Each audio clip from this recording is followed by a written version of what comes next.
Ladies and gentlemen, welcome to another great episode of the Five Star Revolution Podcast, episode 98. We're almost at 100 episodes, so join us on Facebook, Five Star Revolution Podcast, and subscribe to our YouTube channel right now. Tonight, we have a very special guest, and his name is Liam Jacobs. How you doing tonight, sir? I'm good, brother. How are you? I'm doing good. Thanks for joining me here tonight. I really Yes, no appreciate it. problem. No problem. So let's get started here. I'm not sure if you checked out any of my episodes, but I always ask the same question to I checked every. out your one with Nikolai White and Brother Greatness. Watch Oh, those. thank you. I really appreciate that. Thanks. So I'm gonna ask you the same question I asked them. Were you a fan of wrestling growing up, and if so, who were some of your favorites? Uh, like I feel like I got into like watching wrestling at like the weirdest point for like a kid to want to watch wrestling because it was like the ruthless aggression era was like starting to end and like it was starting to like become all the PG stuff that like people complain about nowadays. But the first ever like time I ever saw wrestling, my older brother was watching in the living room, and I walked in. He was like, "Oh, get the fuck out!" Like, I don't want to talk. I don't want to be with you. So I was like, "Oh," but like what I saw on the TV was like so like interesting to me. Like I never seen anything like it. So I go in my room and I'm like flipping through the channels trying to find it, and I find an episode of SmackDown. And the first ever match I ever watched, I remember it so clearly. It was the Brothers of Destruction, Undertaker and Kane versus Mark Henry and Big Daddy V, Viscera. I don't remember who won at all. I just remember it was those four gigantic people, and I was like, "What is this?"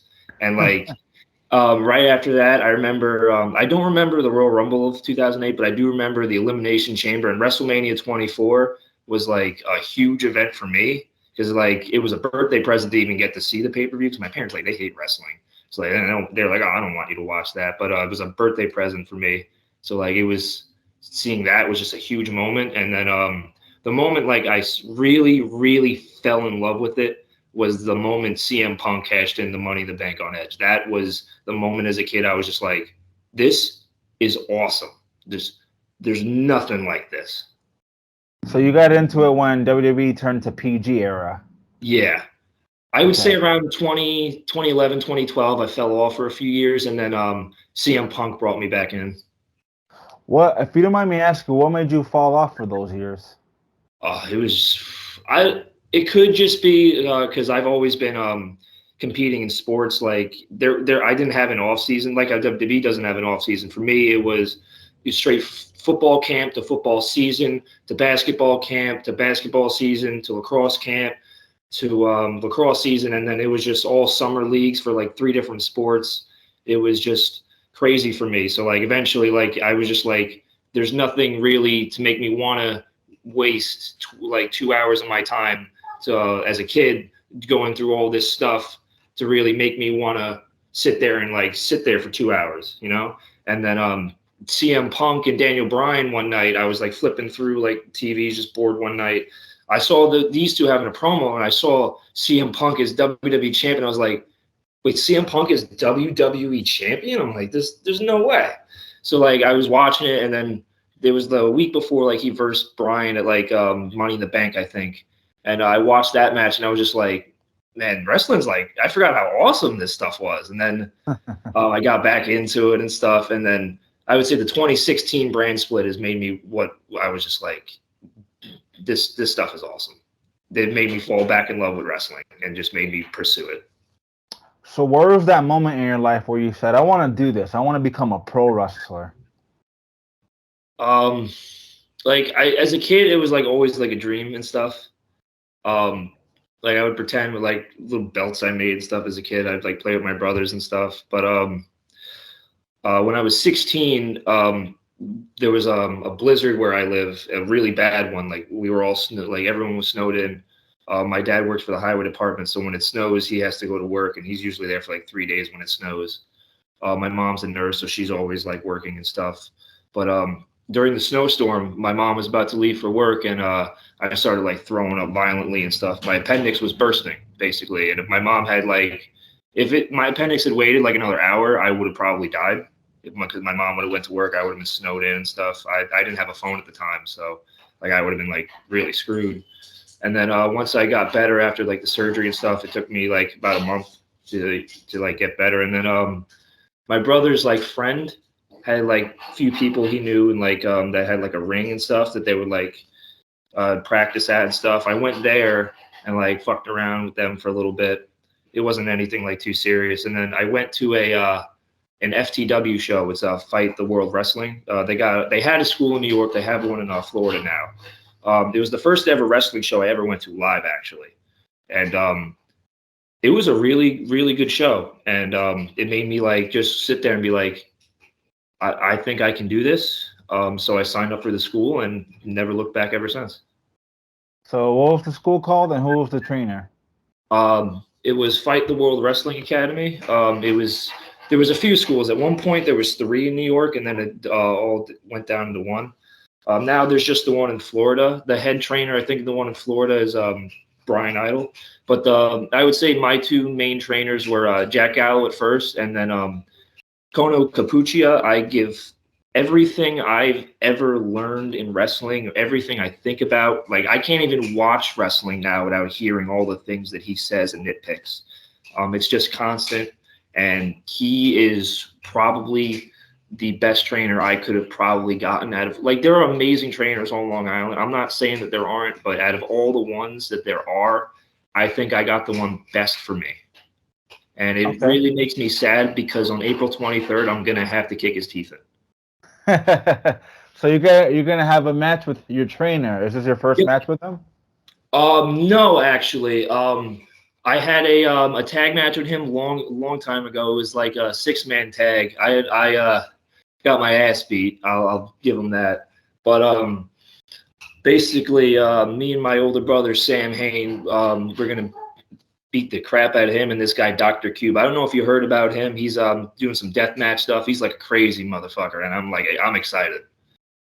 Are But you a deathmatch I guy? had a lot of respect for him until like what he did to me at that last Remarkable show. Like come on, bro. Are you a deathmatch guy at all? I wouldn't call myself a deathmatch guy, but like I've gotten the phone call to do one, and I did one. I'm not gonna lie, and probably like the biggest like just excitement and adrenaline I've ever felt in my life was just doing that. Like the crowd was just, it was insane. There was there was some blood dripping down. It was just a fun night. What do you think? Sort of the next day and had to wrestle 2 days later, but it was fun. What do you think about the fans and wrestlers themselves that down deathmatch wrestling? Um, I wouldn't particularly call myself a fan of deathmatch wrestling. Because deathmatch wrestling to me is the toughest and most sadistic type of match you can possibly do. Besides, I don't know, like piranha death match in Japan. That shit's just crazy. But like just a regular death match to me, that should be two people who really just want to kill each other. Two people that like just don't get along and just it calls for them to literally try to murder each other. Like I'm a fan of Nick Gage. I'm not gonna lie. His stuff it'll pop me. Sometimes I'm like, oh, it's just a normal Nick Gage match. It's just the death match on the card. But sometimes it's like, oh, I gotta see Nick Gage fuck this dude up. Like I had, I feel like it needs that kind of emotion. I had the privilege on meeting Nick Gage once, and he was a cool guy, very very down to earth. Yeah. So, do you remember your first official match on the Indies, and who was it against? Mm, uh First official match I would have to say was at Sacred Heart Slam. It was an FTW show. I versed Juggalo Myers and this guy Lauren Spiral in a triple threat. I ended up taking the pin, but whatever. I Okay. learned, it was the first match. No one was the first match unless you're the What'd you greatest. learn from What'd you learn from that match? Um, hmm. I wouldn't say like I learned anything from that match. I just absorbed the experience and was just like, I can make this better. You know, it's not something like I particularly learned. It was more of I want everything I did to be better, you know? Right, right. And I'm sure you're your biggest critic. So what do you think when you see your matches after Garbage. you Like, if I'm going to be honest, I've never watched one of my matches like more than twice and said, "Oh, it's good." No. By the third time, I'm like, "This sucks. This sucks. This sucks. This sucks. This sucks." I'm very negative. Like, my friends probably stopped hitting me up, like asking for advice, because like I'm the one dude that'll be like, "Yeah, that sucked, man. That sucked." But like, I like being brutally honest because I don't like lying to people. And that's a good thing, especially in this business, because if you're getting That's sugar why like I had a lot of respect for Kono because training like you'd have like trainers that like would like there would be people that were were just there because they're a fan of wrestling and they want to try this but like they're not going to pursue it heavily. They're just trying to like see what's going on and stuff. And like most people would like cater to those people and be like, oh, just taking their money and stuff. Kono is like, nah, you suck, bro. You fucking suck. But he'll tell you like how to make things better. Like he's not breaking you down like, oh, you're fucking terrible. No, he'll calmly be like, no, what you did sucked, but like here's how you can make it better. And like he's always right. I've never ever had a conversation with Kono and like him going back and like this dude's wrong. No, even if I think I'm right at the beginning, he's gonna prove me wrong at the end. I was gonna say you need somebody like that in this business to tell you the truth. You can't tell people like to sugarcoat things because you're not gonna get better in the ring. Absolutely. That's why I So need to like surround myself with people that are better than me. And all the people I surround myself, I think are better than me. so let's talk about where you said in the beginning that your folks didn't like wrestling as much. When they found out that you wanted to become a pro wrestler, how they feel? I got kicked out of the house. Really? Yeah. I mean, I was back a little bit later, but like I got kicked out of the house. So what happened there? Like, what happened during that journey? Ah, like my journey, like to where I am now in wrestling, or like the journey No, getting when, back. when you first when you first told your family, hey, I want to become a pro wrestler, they Oh, kick at you out first I of like the house. completely like hid it from them, and then like eventually when I told them like at first they were just like, "That's stupid. You shouldn't be doing that." But like now, they like come to my shows and stuff, and they're supportive. Okay, okay, that's good. I was gonna say, in this business, you also need a huge support system to be Oh yeah. successful. Do you agree? Oh, 100%. It's Okay. it's a lot on you mentally, trying to like be like, I need to look like this certainly. I need to do this certainly. I need to say this, do this. Like it's a lot mentally on you. So like having someone you can just always trust to like be there and support you. It's crucial. So for those people that are listening to us right now that don't know who Liam Jacobs is, who is Liam Jacobs? What's the character about?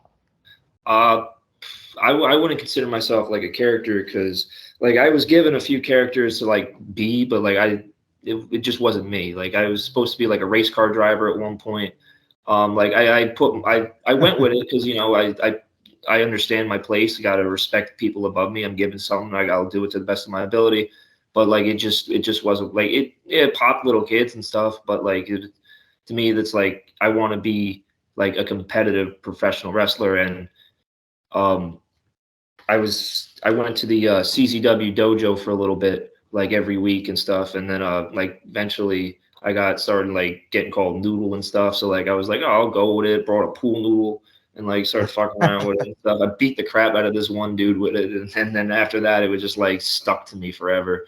Speaking about death matches before in CCW dojo wars, I did a pool noodle death match one time. What the hell is that? I don't know. When they were like, "You're gonna do a pool noodle death match," I was like,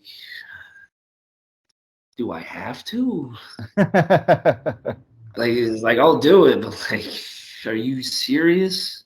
Like especially like the dudes I had to wrestle were not happy about it. They were not happy about it. Not like it's I can imagine. CCW. It's CCW, and we're hitting each other with pool noodles. But but like at like eventually the schools in New York closed down and stuff, and like the pandemics hit, like literally a month after that, the pandemic hit, and I dropped the noodle thing completely, and I was just like, I'm just gonna just be like try to compete in like like the sport. Like to me, wrestling, like you can talk all the stuff you want to do, but like at the end of the day, everything in the ring is what matters to me. Good, good. I feel like most people look at me and like they're like, "Oh, this kid is so goddamn skinny. He's got no chance." They see that as a curse. I see it as a blessing because I have to work so much more harder than them, and at the end of the day, I have to climb a way bigger hill than anyone else. And to me, always being looked over is something that benefits me because if I'm always picked first, I'm never ever going to have the strive and drive to want to be first. That's a great freaking analogy right there, man. Great mindset. I wish I had that mindset when I was wrestling because I was your size when I was wrestling. I was a buck 80, 5'9". So a lot of people doubted me and put me down a lot of the times. But I proved them wrong. And I won some championships while in the Indies and stuff. But enough about me. Let's keep talking about you. Mr. Jacobs, you said that you're from Long Island. Did you ever have the privilege on going to Creator Pro? Um, I never had the privilege of going to Creator Pro. I met a few people at Creator Pro. When I first joined FTW, this kid Johnny Collins was there. He's at Creator Pro now. He's also doing great things at like VPW and stuff. I love him. He's a great dude. Um, this dude, I've never like really talked to him. This guy Bryce Diamond, I think he's like super freaking talented. He's at Creator Pro. I think he was on AEW like one time. I can't really remember. Um, Speaking of Creator Pro, like I'm just gonna shout this out right now. My biggest like match I want to have right now on the Indies is VSK. I don't know if you've heard of this dude. Yes, yes. He is the most talented in-ring performer in the New York area, like hands down. He is just so good, and I just cannot believe like the amount that he is not given because this to me he is just one super talented dude, and to be able to like share a ring with him would just be one of the greatest learning experiences right now in my career. I was gonna ask you about that dream matches. That was gonna be my next question actually. Is besides VSK, anyone else that you want to step in the ring with? Uh, Competition. Any dream matches or like any names that you want to get in the ring with? Uh, Call somebody out. like I would if I had to like pick like the number one person that I would want to share the squared circle with, it would be this dude Tristan Ty, also known as Akira Kwan Okay. in MLW. To me, he hasn't really had like his moment yet to shine, and like I kind of want to like slap him around a little bit and be like, hey, like you're like you need to like do something here. You got all the talent, just use it. So are you ready for a challenge, my friend? Yeah. I did this to Brother Greatness. I did this to the other person that you said that you watched. So I'm gonna do this to you. I'll do this to everyone. The challenge is to cut a promo for 30 seconds in character on anything you want. Do you think you can do it? Yeah, I'll give you a legit promo. I'll give you like something straight up shoot right now, man. All right. Kono Capucha, April 23rd, Remarkable Wrestling, IWTV. Anyone can watch it live, $10 for a month. Just watch that one show, cream of the crop. You're going to see me and Sam Hain, the Midnight Cowboys, beat the living shit out of Kono Capucha and Dr. Cube. Dr. Cube, great deathmatch guy. Kono Capucha, one of the most talented wrestlers in the New York area.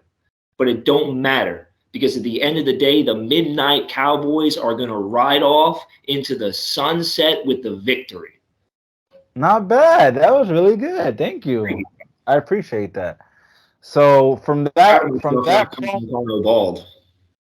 that promo, I'm assuming you're a heel. Oh no, I'm whatever you like perceive me as. I'm me. But you can cheer me, you can boo me. It doesn't matter. I'm getting a reaction. So let me ask you this: what do you like to do best, though, being a heel or being a face? I like to be a winner. That's my thing. I'll cheat Good if I que- gotta win, bro. good answer right there. Good answer. I like that. So how long you been wrestling now? I started in April of 2017, so like about 5 years now.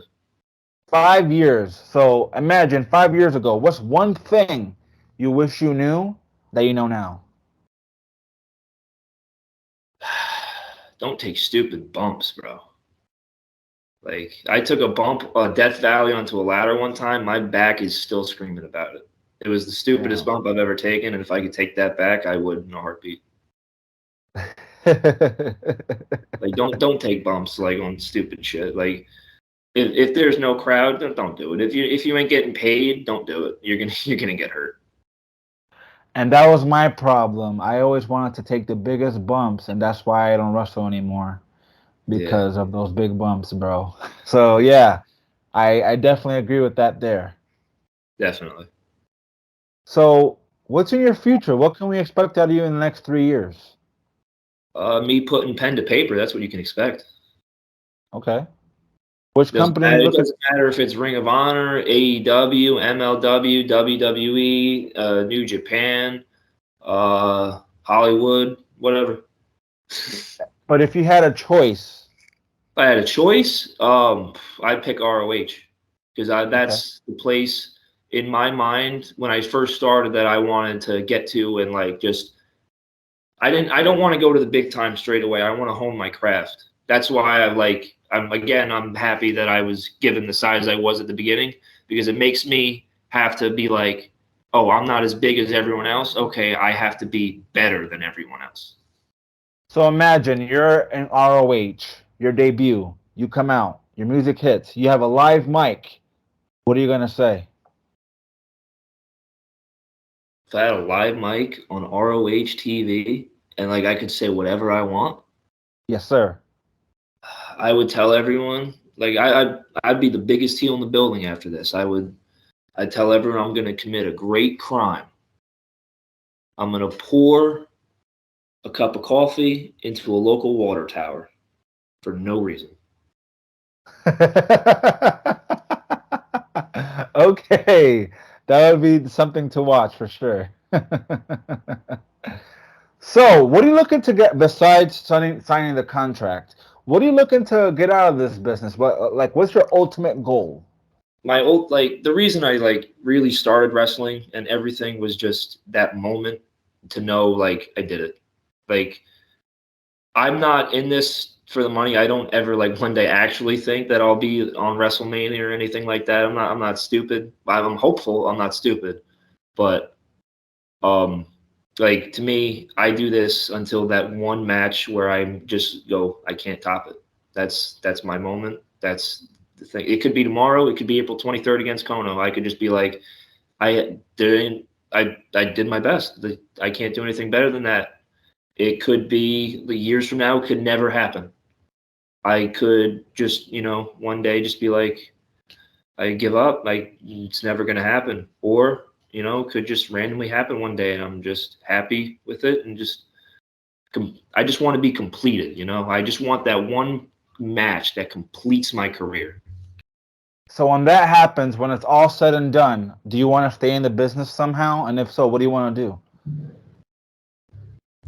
I honestly think that would be a bad idea for me to stay in the business because if I did, I'd be a trainer, and I'm very negative.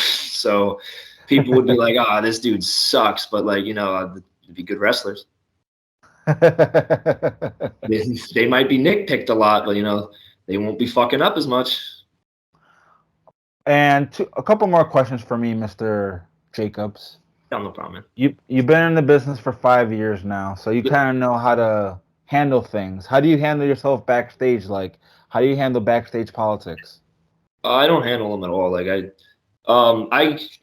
pay my respects to everyone. I shake their hands. I say their goodbye.